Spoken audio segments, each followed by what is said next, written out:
Okay, तो film की शुरुआत होती है बेयर नाम के एक लड़के से, जो वो काम कर रहा है जो हर उस बंदे ने कभी ना कभी किया होगा, जिसे किसी पर क्रश हो और वो इसे मानने से साफ मुकर जाए। वो अकेला खड़ा होकर ऊंची आवाज में रिहर्सल कर रहा है कि अपने दिल की बात कैसे कहनी है, जिसे देखना ही अपने आप में बड़ा अजीब लगता है। उसका दोस्त यान उसे ऐसा करते देख लेता है और तुरंत बोलता है कि यह बेहद वाहियात और क्रिंज था, जो कि सच भी है। यान की क्या सलाह होती है, उसके साथ मजाकिया अंदाज में थोड़े रूड बनो, उसे फ्रीकी निक्की कहकर बुलाओ। यह उस तरह की सलाह है जो सुनने में तो बड़ी कूल लगती है, लेकिन जब आजमाओ तो कबाड़ा हो जाता है। और उम्मीद के मुताबिक निक्की को यह निकनेम बिल्कुल पसंद नहीं आता। बेयर का प्लान है कि वो आखिरकार ट्रिविया नाइट पर निक्की को डेट के लिए पूछेगा। यान उस आइडिया को भी फुस कर देता है, क्योंकि वो नहीं चाहता कि बेयर उनके हर हफ्ते के हैंगआउट को किसी इमोशनल कंफ्यूजन सीन में बदल दे। इसे किसी और वक्त करना, आज रात नहीं। बेयर घर जाता है और तभी फिल्म आपको एक बड़ा झटका देती है। उसकी बिल्ली फर्श पर मरी पड़ी है। उसने बेयर की गोलियां निगल ली थी। बेयर पूरी तरह टूट जाता है और फिर जब वो वहां बैठकर उदासी में निक्की की प्रोफाइल स्क्रॉल कर रहा होता है, जैसा कि हम सब करते हैं जब समझ नहीं आता कि हाथों का क्या करें, तभी निक्की सच में उसे कॉल कर देती है। वो उसे बिल्ली के बारे में कुछ नहीं बताता। वो हंसता है। वो ऐसे बात करता है जैसे सब कुछ बिल्कुल ठीक हो। मुझे ये बात सच में बहुत उदास करने वाली लगी, उस इंसान के सामने बिल्कुल ठीक होने का नाटक करना जिसे आप इम्प्रेस करना चाहते हैं। निक्की उस रात बाहर जाने की बात छेड़ती है। बेयर पहले तो मना करता है कि वो नहीं आ सकता, लेकिन जैसे ही वो सुनता है कि वो उस जॉब को छोड़ने वाली है जो वो दोनों साथ करते हैं, वही सेम जॉब, जिसका मतलब है कि शायद ये आखिरी मौका है जब वो उसे रोज देख पाएगा, वो तुरंत पलट जाता है। वो जा रहा है और जब वे फोन पर बात कर ही रहे होते हैं, उसकी क्रिस्टल की चेन फिसलकर एक गटर में गिर जाती है, गायब। तो बेयर वही करता है जो एक क्रश के चक्कर में पड़ा, जज्बातों से भरा और बिना अक्ल का लड़का करता है। वो निक्की के लिए एक नई क्रिस्टल चेन खरीदने एक तांत्रिक या जादू टोने की दुकान पर जाता है। उसे कोई भी चेन सही नहीं लगती, लेकिन तभी उसकी नजर एक चीज पर पड़ती है जिसे वन विश विलो कहा जाता है, एक छोटा सा खिलौना जो पैक हुआ है, जिसके बारे में कहा जाता है कि इसे बीच से तोड़ने पर यह हर इंसान की एक मुराद पूरी करता है। दुकानदार बाहर जाते जाते उसे एक चेतावनी देता है, बाद में आकर शिकायत मत करना। इसलिए नहीं कि यह काम नहीं करता, बल्कि इसलिए कि यह सच में काम करता है। ट्रिविया नाइट पर बेयर निक्की के पीछे पीछे बार तक जाता है ताकि आखिरकार कुछ कह सके, लेकिन जितनी बार भी वो कोशिश करता है, हर बार कोई ना कोई बीच में आ जाता है। हर सिंगल बार उनके पूरे फ्रेंड्स ग्रुप में से सिर्फ सारा को उस रात पता चलता है कि बेयर की बिल्ली मर गई है। आखिरकार निक्की यान से कहती है कि वो उसे घर छोड़ दे, वो अगले बार में नहीं जाना चाहती, और बेयर तुरंत बीच में कूद पड़ता है और ऑफर करता है कि इसकी जगह वो उसे ड्रॉप कर देगा, और गाड़ी में वो उसे बिल्ली के बारे में बता देता है। उसे पता चल जाता है। वे बातें करते हैं। निक्की कहती है कि वो अपनी राइटिंग पर ध्यान देने के लिए जॉब छोड़ रही है, जो कि एक ऐसी चीज है जो लोग अक्सर कहते हैं और या तो सच में कर डालते हैं या फिर कभी दोबारा उसका जिक्र नहीं करते। वो उसके और सारा के बारे में पूछती है, क्योंकि यह साफ दिख रहा है कि सारा के दिल में बेयर के लिए फीलिंग्स हैं, और बेयर साफ कर देता है कि वो सारा को सिर्फ एक दोस्त मानता है। निक्की बड़ी कैजुअल सी बात बोलती है, जब मुझे किसी पर क्रश होता है तो मैं उसे दिल में इतना दबा कर रखती हूँ कि किसी को कभी पता ही नहीं चलता। बेयर वहीं उसे प्रपोज करने की कोशिश करता है, पर मुंह से शब्द ही नहीं निकलते। जब वो गाड़ी से उतर रही होती है तो वो उसे फ्रीकी निक्की कहकर बुलाता है। उसे गुस्सा आ जाता है। वो घूमती है और उससे सीधा सवाल करती है, क्या तुम मुझे पसंद करते हो? और बेयर वहां पूरी तरह मौका होने के बावजूद फिर भी कुछ नहीं कह पाता। वो चली जाती है। वो जेब से वन विश विलो निकालता है। मैं विश करता हूँ कि निक्की मुझसे दुनिया में सबसे ज्यादा प्यार करे। और वो अभी भी बाहर ही खड़ी है। वो वापस चलकर आती है और कहती है कि उसे अंदर आ जाना चाहिए। आखिरकार उसने अपनी बिल्ली को खोया है। बेयर हाथ में पकड़े उस खिलौने को देखता है। वो उससे पूछता है कि क्या वो ठीक है। वो बार बार जिद करती है, अंदर आओ, अंदर आओ। और फिर अचानक उसका ध्यान भटकता है। यह क्या हो रहा है? यह बहुत अजीब है। और फिर वो दोबारा उसे अंदर बुलाने लगती है। वो गाड़ी में बैठ जाती है और कहती है कि चलो तुम्हारे घर चलते हैं। बेयर चुपचाप अंदर ही अंदर घबराने लगता है जब निक्की अचानक रोने लगती है। उसके पापा मर रहे हैं, वो अकेली नहीं रहना चाहती। तो वो उसे अपने घर ले आता है। वो उससे कहती है कि उसके अपार्टमेंट से उसी की खुशबू आ रही है, यह अच्छा है। वो उसे संभालता है और कहता है कि वो जितना चाहे वक्त ले सकती है, और वो उससे कहती है कि बस उसके पास लेट जाए। वो एक से ज्यादा बार कहती है। वो मान जाता है, बेड पर आ जाता है और वो उसके करीब सरक कर अपना सिर उसके कंधे पर रख देती है। वो खुश भी है और कंफ्यूज्ड भी, दोनों एक साथ। फिर वो आगे बढ़कर उसे किस करती है और अचानक पीछे हट जाती है, जैसे उसे होश ना हो, और पूछती है कि अभी क्या हुआ। वो माफी मांगती है। उसे लगा उसने कुछ देखा। वो कहती है कि यह पैनिक अटैक है और फिर से रोने लगती है। निक्की के सो जाने के बाद बेयर जागा रहता है और इंटरनेट पर सर्च करता है कि क्या वन विश विलो सच में काम करता है। इंटरनेट पर रिजल्ट्स मिले जुले हैं। बहुत से लोग कहते हैं कि नहीं, यह कुछ नहीं है, लेकिन उतने ही लोग कहते हैं कि हाँ, यह काम करता है। उसे कोई पक्का जवाब नहीं मिलता। निक्की जाग जाती है, पूछती है कि वो क्या कर रहा है और उसे वापस लेटने को कहती है। वे दोनों साथ में सो जाते हैं। जब वो सुबह जागता है तो देखता है कि निक्की ने उसकी मरी हुई बिल्ली को बाहर निकाला है और उसके लिए एक छोटा सा जनाजा या फ्यूनरल तैयार किया है। काम पर अयान उन दोनों को साथ आते देखता है और सवाल पूछने लगता है। बेयर उसे बताता है कि निक्की किसी बड़ी परेशानी से गुजर रही है। उसके पापा को कैंसर है, वो अजीब हरकतें कर रही है।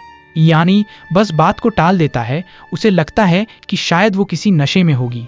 बाद में जब अयान निक्की को घर ड्रॉप करता है तो वो बेयर को फोन करके कहता है कि वो बिल्कुल नॉर्मल थी, उसमें कोई अजीब बात नहीं थी।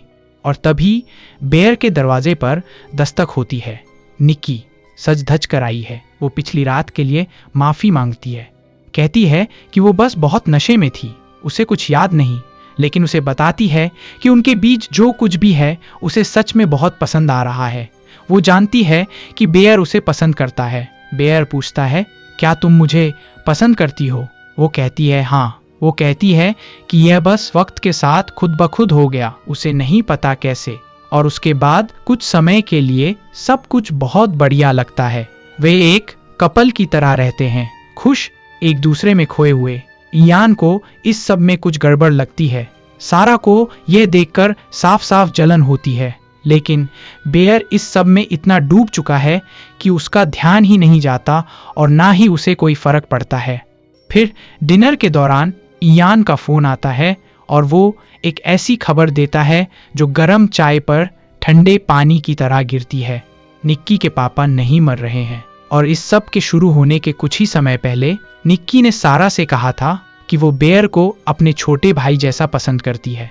इयान इस सब से बहुत परेशान है। ऐसा लगता है जैसे निक्की पूरी तरह एक अलग इंसान बन गई है और बेयर जो वहां बैठा है और खिलौना कहीं पास ही पड़ा है, पहले से ही समझ जाता है कि इसकी वजह क्या है। वो निक्की के पास बैठता है। वो उसे एक गिफ्ट देती है, एक टाइगर्स आई स्टोन, एक खास पत्थर जो उसकी माँ का था और उसे मिला था। वो कहती है कि इससे कॉन्फिडेंस आता है। वो पूछता है, क्या तुम्हारे पापा को सच में कैंसर था? वो तुरंत बात को दबाने लगती है। नहीं नहीं नहीं, ऐसा मत करो, हम इतनी अच्छी डेट पर थे। बेयर कहता है कि हम अभी भी डेट पर ही हैं। तो वो कहती है, फिर इस बात से क्या फर्क पड़ता है। अगली सुबह बेयर जागता है और देखता है कि निक्की कमरे के कोने में खड़ी है, बस चुपचाप वहां खड़ी है, उसे सोते हुए देख रही है। वो कहती है कि वो बहुत क्यूट लग रहा है। बेयर इस तरह डर जाता है जैसे आप तब डरते हैं जब आप यह दिखाने की कोशिश नहीं करना चाहते कि आप डरे हुए हैं। निक्की रोने लगती है। उसे अपने सपने पसंद नहीं आ रहे। उसे लगता है कि बेयर उससे उतना प्यार नहीं करता जितना वो उससे करती है।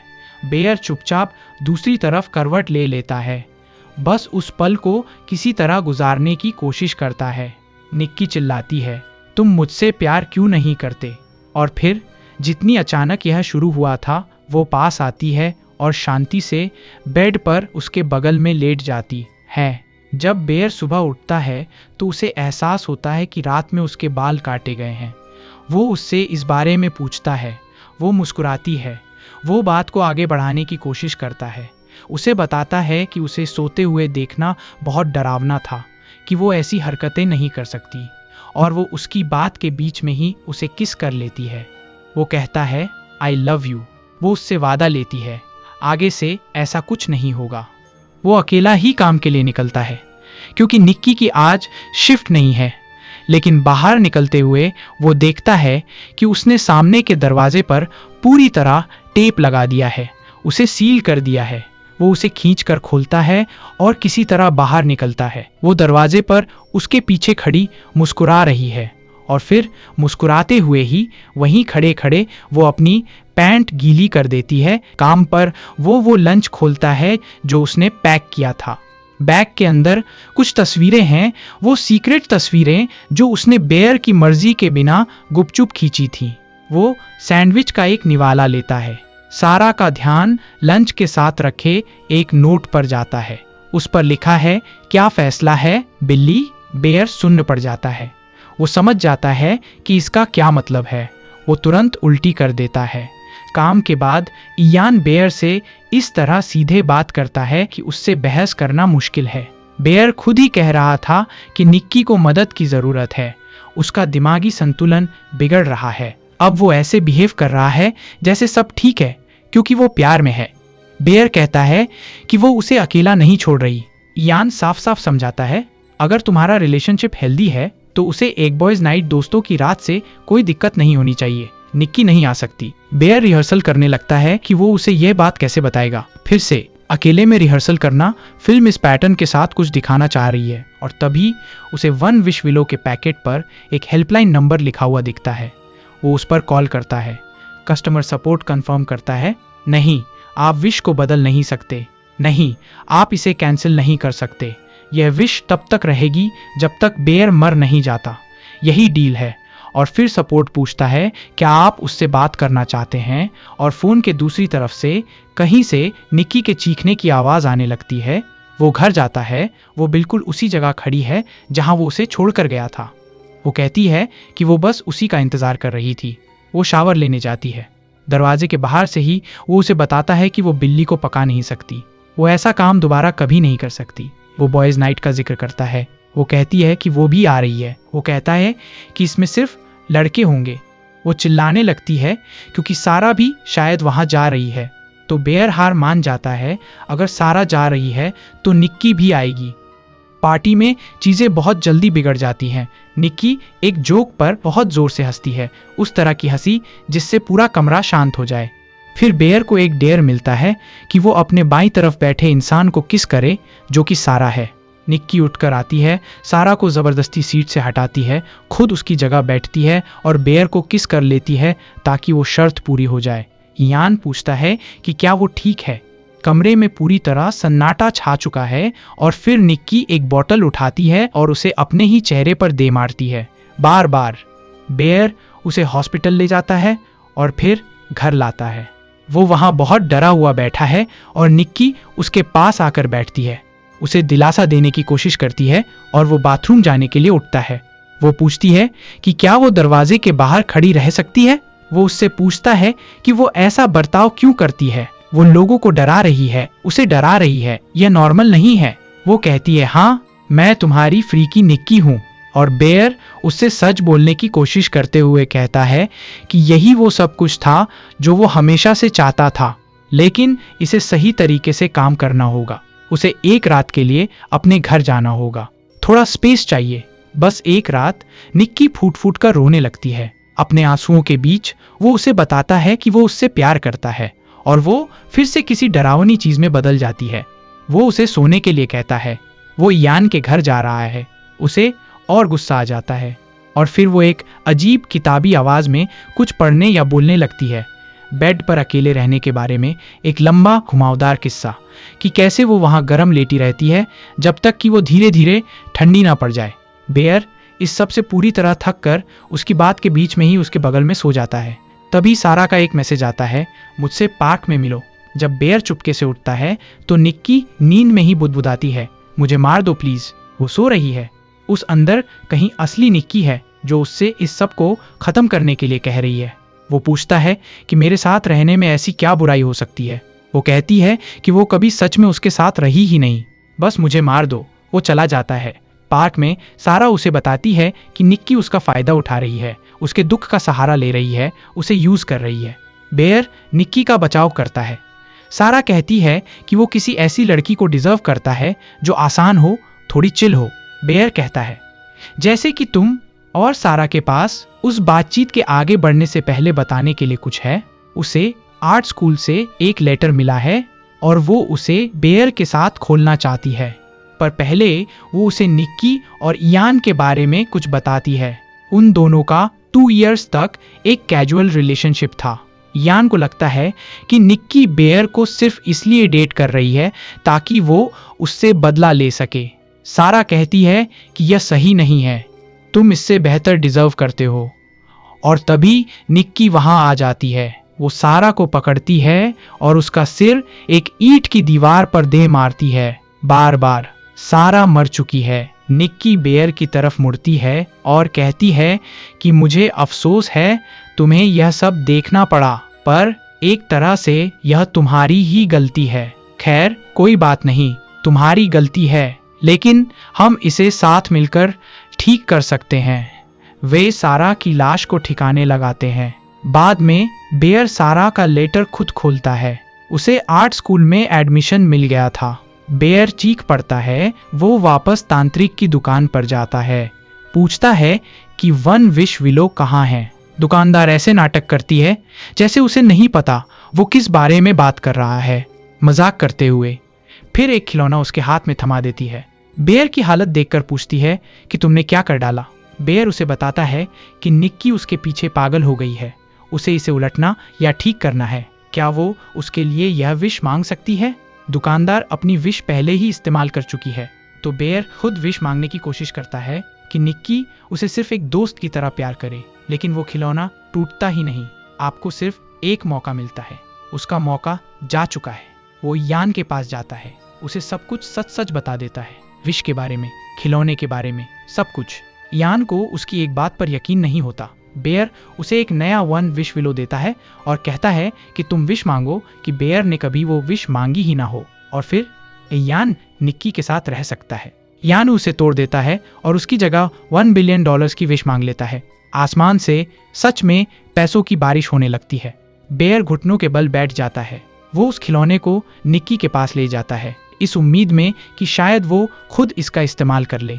लेकिन निक्की का दिमागी संतुलन पूरी तरह बिगड़ चुका है। वो चिल्ला रही है कि वो उससे प्यार क्यों नहीं करता, खुद को पीट रही है, खून बह रहा है। वो इयान को गोली मार देती है जिससे उसकी मौत हो जाती है। बेयर उसे बार बार कहता है कि वो उससे प्यार करता है, उसकी तारीफें करता है, उसे शांत कराता है। वो बार बार कहती रहती है कि वे हमेशा साथ रहेंगे। बेयर बाथरूम जाने का बहाना बनाता है। उसने निक्की से गन ले ली थी। वो उसे खुद पर इस्तेमाल करने की कोशिश करता है, पर वो नहीं कर पाता, इसलिए वो सारी गोलियां निगल लेता है, वही गोलियां जिन्हें खाकर उसकी बिल्ली मरी थी, एक एक आखिरी गोली तक। वो वापस बाहर आता है। वे दोनों एक दूसरे को देखकर मुस्कुराते हैं। वो उसकी तरफ बढ़ता है और उसकी जगह वो उसके सामने ही ढेर हो जाता है, गिर जाता है। निक्की रो रही है, पूछ रही है कि तुमने क्या किया। वो गन उठाती है, उसे अपनी तरफ तानती है और तभी अचानक उसे पूरी तरह होश आ जाता है।